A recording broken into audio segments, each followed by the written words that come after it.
Hi guys, Luton here, back for some more Battlefield 4 discussion, and you can see level cap here, doing some crazy skydivingness. Look at him drop down on these unsuspecting noobs.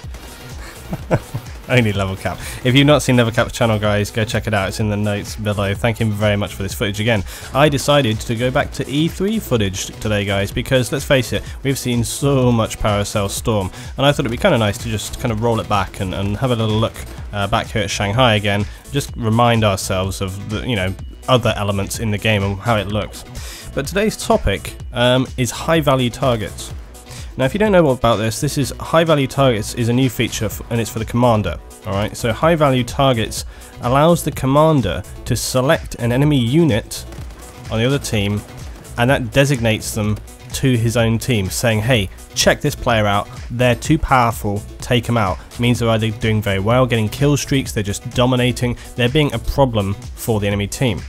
Now, I really want to think a little bit around this. Is it going to be a good thing? Is it going to be a bad thing? I think a lot of players who find themselves regularly on top of the scoreboard are worried about this, the fact that they may be highlighted, but on the other hand, if they're already dominating, this could just mean it presents them with more targets, because we all know the kind of situation you may be in where you're kind of like, you know, you're holed up somewhere, not necessarily camping, but maybe you're kind of operating in an area and you kill a couple of guys, they come back for you, you're moving around, they don't know where you are, and because they're so stressed trying to find you, you can take them down again and again and again and again.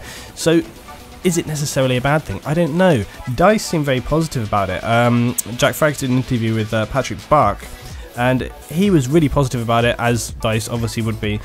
He says that it's a high value target tool they feel is very important, and they just feel that he pretty much just repeated himself constantly, saying that he feels it's important, they think it's cool, etc, etc. Didn't really elaborate too much on how they thought it would affect the details of the game, other than to say that they just feel it's an important factor. They obviously want to put this in place, and I'll tell you why I think that reason is that how many games have you been in where there's one player, maybe a tank team, etc. I mean, you think some of the games that I play with, some of the guys that I play with, like Madden and Scorpion, okay, those guys, they often work together as a team, alright, in the tanks, and there's, you know the kind of games, they're in there, they're destroying people, jump out, repair, you get these kind of problematic players that can actually take control of a game, and you've seen it before in my games, in other players' games, that sometimes you can hop into a random game and just by the will of you pushing forward and actually taking objectives, you can suddenly,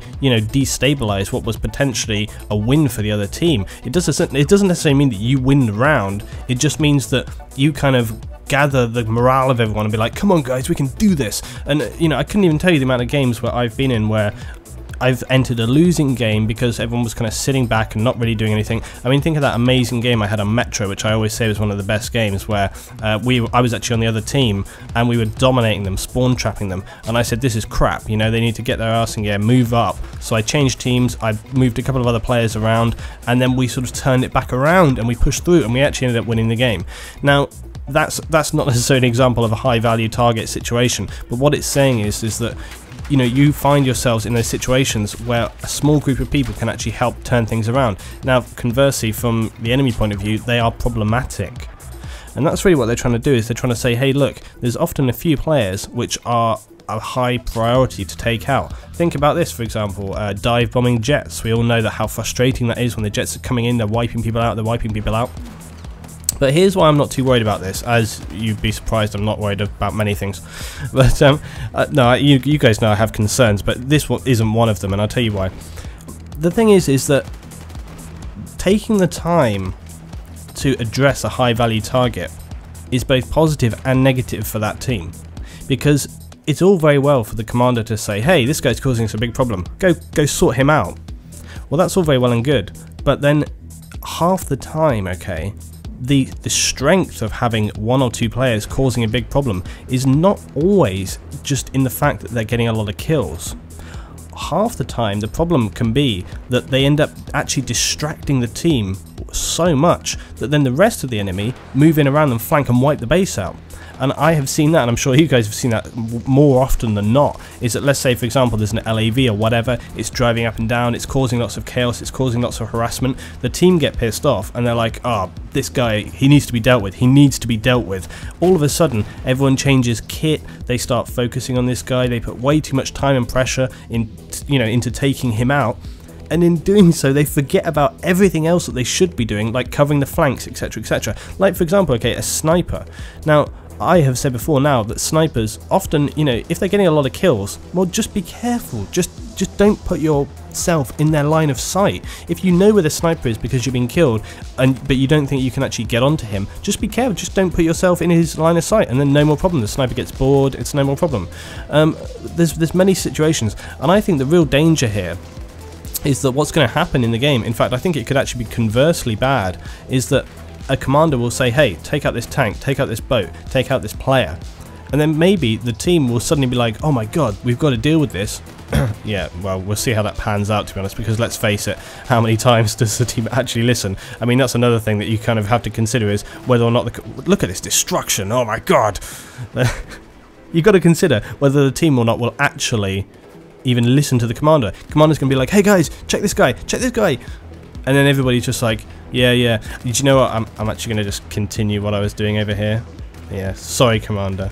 So I don't really know if this is going to pan out how people are. I'm definitely not worried about it, because I think the amount of games where people don't pay attention compared to the amount of games where people even bother to deal with it, but in the process of doing so leave a massive flank wide open that the team wipe them out at the same time, is going to be sort of 50-50. So to be honest, in many ways this could actually be bad for the team that they're on, let alone for the guy who's actually being targeted. The guy who's being targeted might find he has a lot more targets all of a sudden, so it could actually be not bad even for him. So I don't know, I think this isn't one to worry about, but I'm very interested to see what people got to say about this. What do you guys think? Whether this is good, bad, how do you think it's going to play out? But overall, like I say, I think there's potentially more worry for the team who actually have the marker than not, because of how the games go down. I think that's really the issue. But I don't think it's going to be a game breaker, not at all.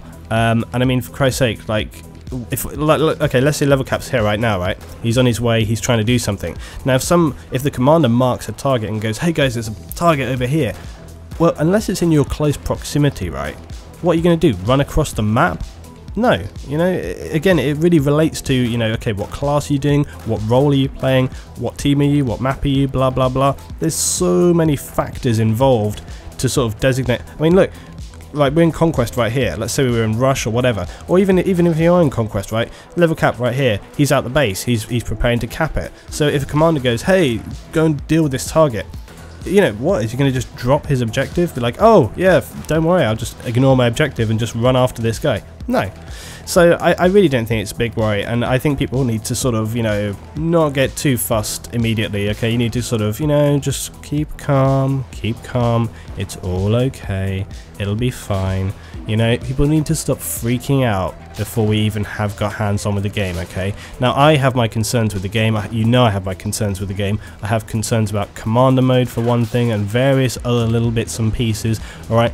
But I have faith that, DICE are not total idiots, alright? They are fantastic producers of an astonishing, catalogue of titles, which we have all enjoyed. So, although, yeah, there's always going to be pros and cons with any game. I mean, watch my Arma 3 review. It's a fantastic game, but it has its problems, alright? But I don't think that a high-value target is going to be a major problem for the game. As much as anything, like I say, I think it could just be a sort of 50-50 deal. Sometimes it's going to be irritating for a player, sometimes it's not, sometimes it'll be annoying for the team, etc, etc, etc. So I think it's going to have positives, negatives, like anything else. Overall, I think it's a nice option to have in the game, and I think that's really what DICE, and that's what Battlefield is all about, is giving players options. It's giving them the choice. Hey, we can mark this guy. Doesn't mean people have to actually obey that, but it does mean that it gives the commander the ability to say, hey, I'm trying to have some input into the game. I've identified a problem. If you guys choose to deal with that problem, that is on you. So, that's what it really comes down to. It's player choice.